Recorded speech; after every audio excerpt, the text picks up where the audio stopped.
आत्ताच एक महत्त्वाची बातमी मध्य प्रदेशमधून हाती येते। देवास बँकेच्या नोट प्रेसमध्ये आता कर्मचाऱ्यांना मदत करणार आहे ते म्हणजे लष्कर। माधवी देसाई आमची प्रतिनिधी आपल्यासोबत आहे। माधवी, काय अधिक माहिती आहे?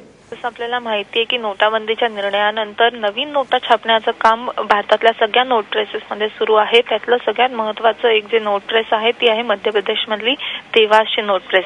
या नोट प्रेसमध्ये तसं साधारणतः 20, 50, 100 च्या नोटा छापल्या जातात। मात्र सध्याची परिस्थिती लक्षात घेता 500च्या नव्या नोटांच्या छापण्याचं काम या देवासमध्ये सगळ्यात मोठ्या प्रमाणावर सुरू आहे आणि या नोटा रोज त्याची कन्साइनमेंट सगळीकडे भारतभर पाठवल्या जातात।